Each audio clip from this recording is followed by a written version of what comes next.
la quwwata illa billah. Amma ba'd. Rabbi israh li sadri wa yassir li amri. Rabbi israh li sadri wa yassir li amri. Rabbi israh li sadri wa yassir li amri. Rabbi israh li sadri wa yassir li amri. Rabbi israh li sadri wa yassir li amri. Washdud lisani wa hlul bihaqqi sayyidina Muhammad. Allahumma inna nas'aluka al-futuh wal rusul wal tawbatan nasuh wa salaha jasadi. Amin amin ya rabbal alamin. Bismillahirrahmanirrahim. Faqala al-mu'allif rahimahullah ala man nabawi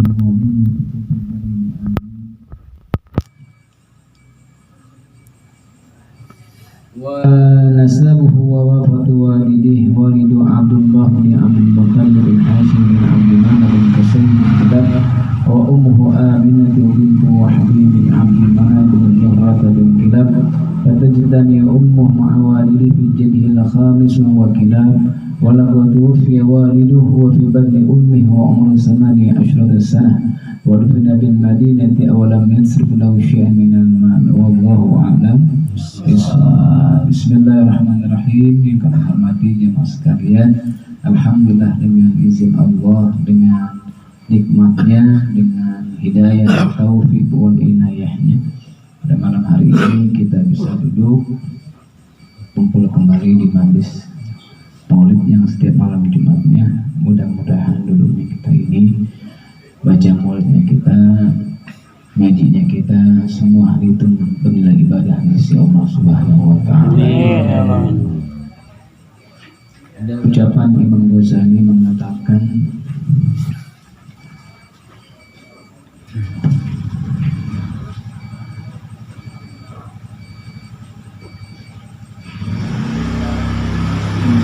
dari ilmu atau ringkasan dari ilmu kita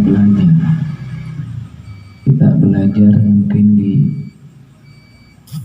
beberapa majlis, misalkan di kampung sana, di kampung sini, di kampung sana, mungkin dengan beberapa guru, bahkan kita pun dengar lewat YouTube dan rutinitas mingguan, kadang mungkin ada bulanan segala macam. Begitu simpel yang disampaikan Imam Ghazali, inti dari orang nyari ilmu itu dua, yazidut ta'ah wal ibadah. Mungkin ini buat koreksi buat diri kita masing-masing. Sepanjang kita belajar untuk ilmu, apakah ilmu tersebut bermanfaat atau tidak? Dibilang bermanfaat atau tidaknya, kita sendiri yang tahu. Apakah ilmu yang telah kita pelajari di majlis ini atau di tempat lain itu menambah taat kita kepada Allah Subhanahu wa Ta'ala? Apakah menambah ibadah kita kepada Allah Subhanahu wa Ta'ala? Apakah menambah takut kita kepada Allah Subhanahu wa Ta'ala?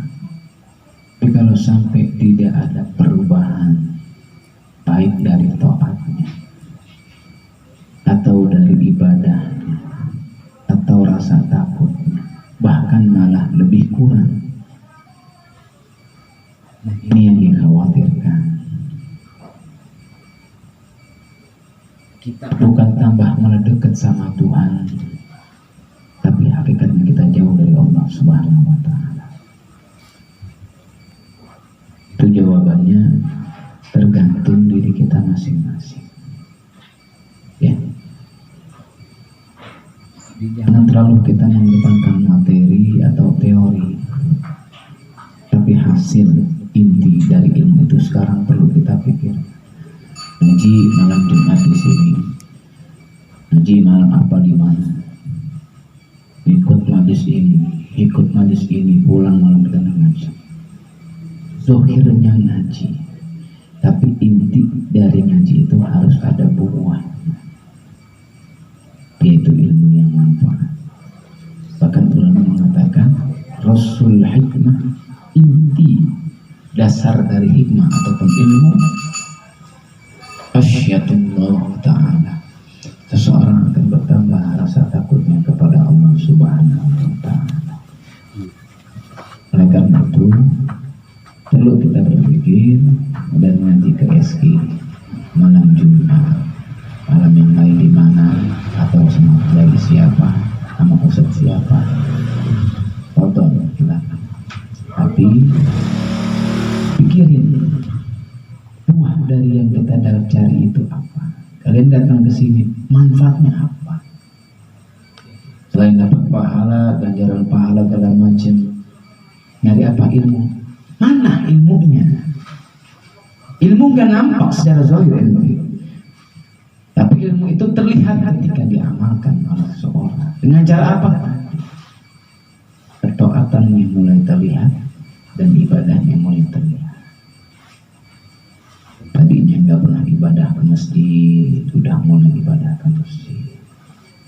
Tadinya nggak pernah ibadah ke musola, mulai mau berjamaah ke musola. Tadinya susah banget bangun subuhnya, sekarang mulai bangun subuh. Sholat jamaah, di sholat patunya masih kadang disuruh dulu, sekarang udah nggak disuruh.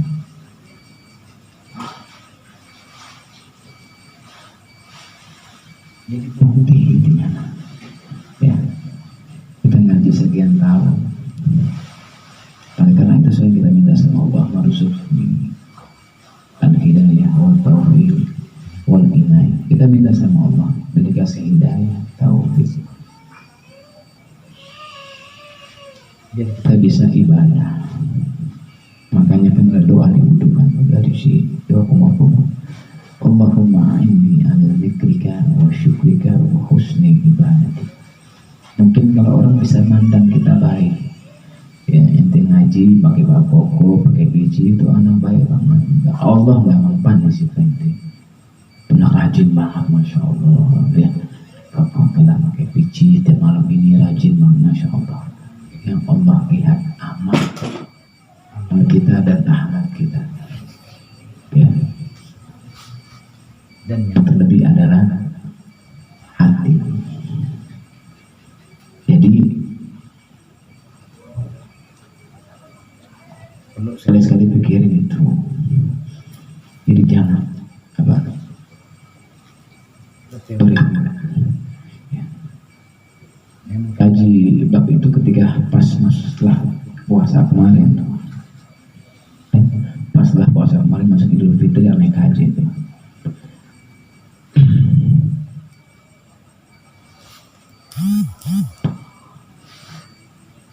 Jadi harus ada perubahan, harus ada bukti dari ilmu yang telah kita pelajari. Mudah-mudahan Allah berikan hidayah, taufik wal inayah kepada kita untuk bisa mengamalkan ilmu-ilmu yang bermanfaat. Dalam kita pulang dari sini mudah-mudahan bertambah baik ibadah kita, bertambah baik akhlak kita, bertambah takut kita kepada Allah Subhanahu wa ta'ala, tambah baik dari segala arah, baik rizki, hati, dan segala hal, insyaallah. Bismillahirrahmanirrahim. Nasabnya Rasulullah SAW dan wafatnya ayahnya Rasulullah SAW. Ayahnya Nabi itu bernama Abdullah bin Abdul Muttalib bin Hashim bin Abdi Manaf bin Qusay bin Kilab. Kata ulama minimal kita hafal sampai Kilab. Abdullah bin Abdul Muttalib bin Hashim bin Abdi Manaf bin Qusay bin Kilab. Tulis nanti apa? Ya. Ada ulama yang mengatakan minimal kita hafal sampai Kilab. Bagusnya sampai Adnan yang ke-15. Enggak 15 kita hafal. Ya. Wa ummuhu Aminah binti Wahab bin Abdi Manaf bin Zuhra bin Kilab. Ibunya bernama Ibu Siti Aminah binti Wahab bin Abdi Manaf bin Zuhra bin Kilab. Aminah binti Wahab bin Abdi Manaf bin Zuhra bin Kilab. Pada Nabi ummuh ma'awalidih bijadil khamis, maka bertemu nasabnya ibunya Nabi dan ayahnya pada kakeknya yang kelima, yang itu bernama Kilab. Walaqad tuwfiya waliduhu wa fi batni ummih, dan telah wafat ayahnya Nabi dan saat Nabi itu sedang dikandung oleh ibunya. Wa umruhu samaniya asyrata sanah, dan meninggalnya ayahnya Nabi itu saat usia samaniya asyra 18 tahun. Wa dufina bil Madinah, dan dimakamkan di Madinah. Wa lam yatsuk lahu syai'an minal mal, dan dalam saat meninggalnya tidak meninggalkan sepeser pun dari harta.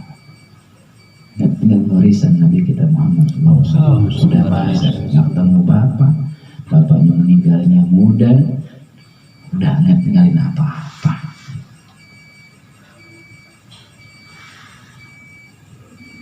Ada satu kesimpulan mungkin yang dari kisah tentang bab yang kedua ini. Jadi Nabi itu anak yatim. Anak yatim yang penuh dengan semangat dan penuh dengan keprihatinan. Sampai masih sangat usia muda sudah mulai belajar menggembala kambing untuk warga Mekah. Karena beliau numpang di rumah pamannya, saking bahasa gak enak sama pamannya, dia numpang.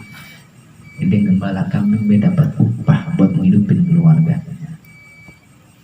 Jadi masih kecil, prihatinnya sudah sangat luar biasa.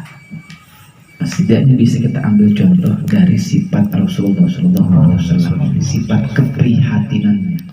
Menanya apa? Nabi nggak pernah ngeluh. Karena begitu prihatinnya dalam keadaan kondisi tinggal bapak, kemudian gak lama ibu, kemudian paman segala macam, tapi sedikit pun Nabi kita Muhammad nggak pernah ngeluh dalam kehidupannya yang begitu dengan duka, penuh dengan tangisan. Ya, nah kita anak laki jangan pernah. Selagi kita berusaha ibadah kepada Allah Subhanahu Wa Taala, yakin, bukan yakin lagi, hakul yakin, pasti Allah akan berikan jalan keluar. Asal syaratnya yang pertama iman, dan buah dari iman tersebut adalah amal. Man 'amila shalihan min dzakarin aw unsa fala huwa mu'min. Siapa orang yang beriman, siapa orang beramal soleh, laki perempuan, dan dia dalam keadaan beriman, fala nu'minu hayatan thayyibah, kami kasih hidupnya kehidupan yang baik, kehidupan yang bahagia. Maknanya bisa tiga tafsir. Yang satu, dimasukkan surga oleh Allah, atau saat hidup di dunia Allah kasih sifat qanaah, rasa qanaah, rasa terima apa adanya. Nah, banyak orang-orang yang bahasa mungkin zohirnya banyak, zohirnya luar biasa, tapi hatinya miskin. Tapi ada orang-orang yang bahasa emang hatinya luas dan kaya, tapi zohirnya enggak ada. Tinggal pilih mau yang mana. Banyak duit, pusing terus, apa biasa-biasa aja tapi pikiran tenang. Jadi soal bahagia, soal sengsara, kebanyakan kita beranggapan lewat yang di hadapan kita. Padahal kebahagiaan, kesengsaraan adanya di hati, bukan di benda, bukan di harta, bukan di apapun. Banyak orang menganggap bahagia itu kan banyak punya ini kan. Orang susah gara-gara nggak punya ini, belum punya ini, belum. Kan ini salah penafsiran bagi orang-orang yang demikian, ya. Tapi kalau bahasa orang yang nggak mendapatkan kebahagiaan sama sekali, dan bila hatinya kosong dari mengingat Allah Subhanahu wa Ta'ala, di mana ada di dalam Quran, ala bizikrillah tatma'innul qulub, tidaklah hati bisa menjadi terang kecuali dengan cara mengingatku. Dan sekarang kaji sama diri kita, hidup yang dicari apa kan? Udah selesai. Mau cari apa nih? Harta, ya Allah, harta enggak kita bawa nanti. Ya, dari dunia sampai akhirat cuma tenang mencari. Yang nyari ketenangan cuma Allah yang bisa kasih.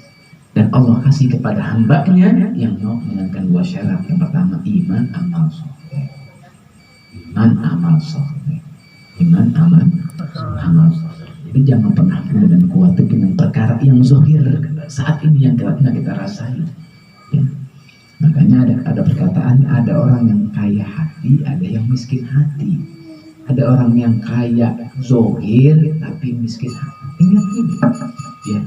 Orang yang kaya hati karena merasa kaya hatinya, karena ia mempunyai rasa sifat qona.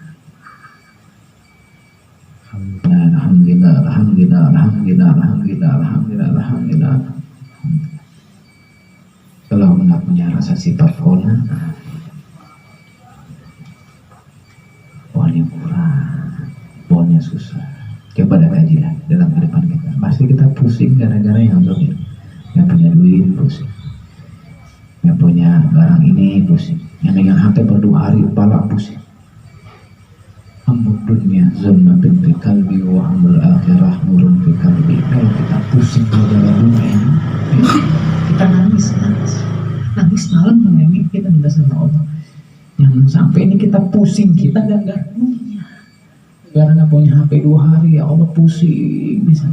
Gara-gara kehilangan ini apa? Ya, gara-gara bahasa habis dipecat dari kerjaan pusing, ya Allah, taruh gimana? Oh, ente punya Tuhan.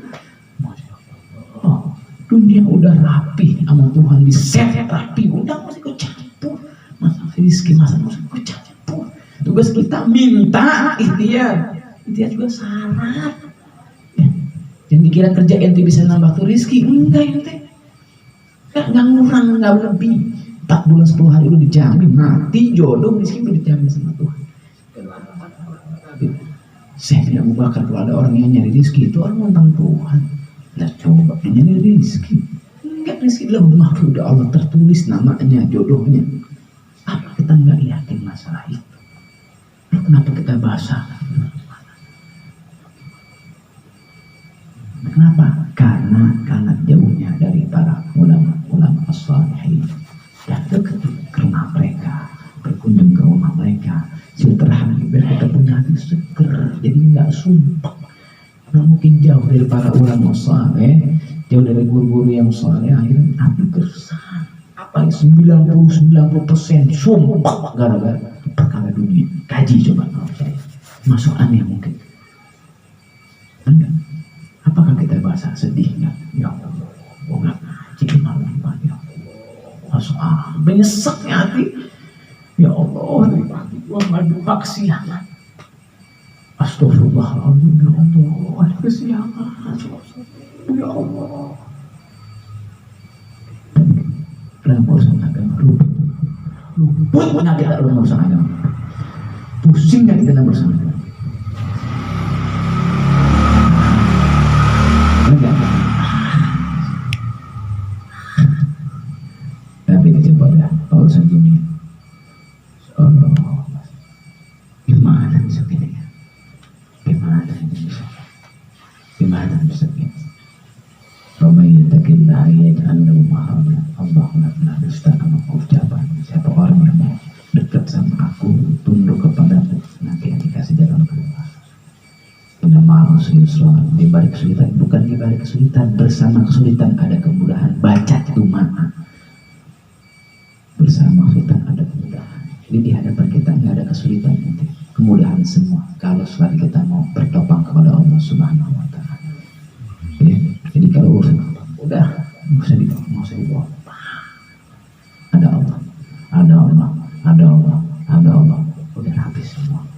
Ya, cuman karena badan sehat, akal sehat, silaturahmi. Mana? Lama, teman-teman yang soleh, rumah guru-guru yang soleh, silaturahmi. Biar hati seger.